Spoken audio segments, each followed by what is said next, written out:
So what's that transition? The sacred fall initiates us into that huge transition into this elder who can, I like to call it, hold the bitter taste of failing in our sovereignty, and then transform that into taking it on, taking that knowledge on and helping others and all that. But that's me. What's that like for you? Yeah, as you were talking, that was lovely to hear your words. And I felt almost the workings of the sovereign and the sacred fall together.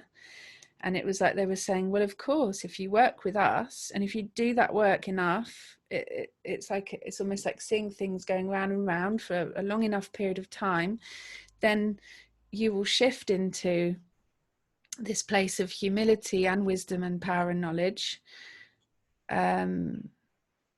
where you have nothing to gain, nothing to lose. You can really sit back and step back. You know when to speak, you know when not to.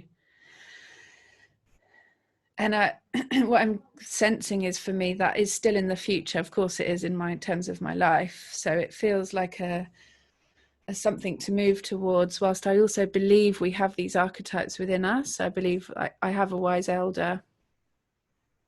It's just that I haven't come to the fruition of that in my physical life fully yet, and that's a whole life journey.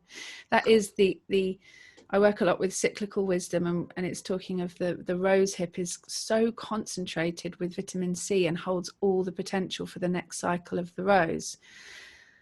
So to get to that place, you've had to go through the whole cycle, and that seed has to go into the earth, because it's the mystery and that connection between the wise elder and the dreamer, between death and birth and the mystery. It feels really, really potent. So let's see the elder in the context of projects and careers and intentions and dreams going around. How, by studying the elder in the wheel, how has that helped you come to terms with previous careers, previous projects that failed, that didn't achieve a healthy sovereignty? And how's that going to help you in going back round the wheel again? Because it's true, isn't it, that we don't just go once around the wheel.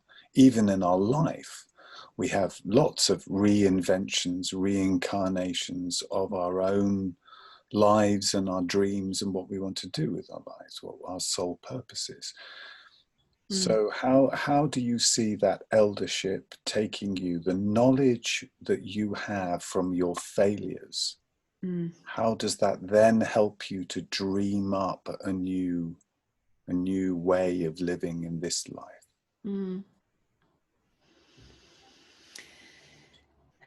Well, the first thing that came to me was, thank you for the invitation for paying more attention to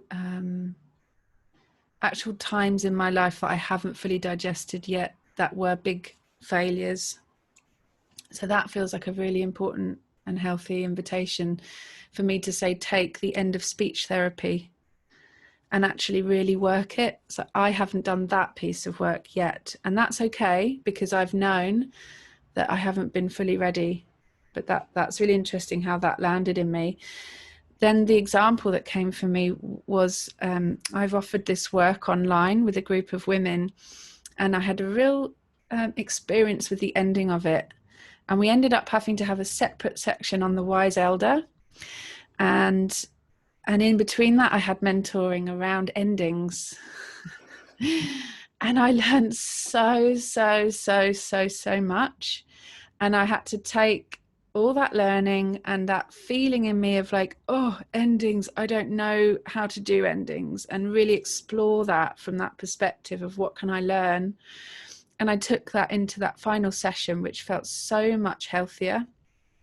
And I've noticed now that in other work, even wrapping up circles, I do a lot of circle work with women, I just feel I've got much more ability and capacity, and I accept the endings of things. So I think to speak to an example that's really tangible is that one, and then to sort of acknowledge that there are areas where I do want to take the wise elder actually a bit deeper into my learning.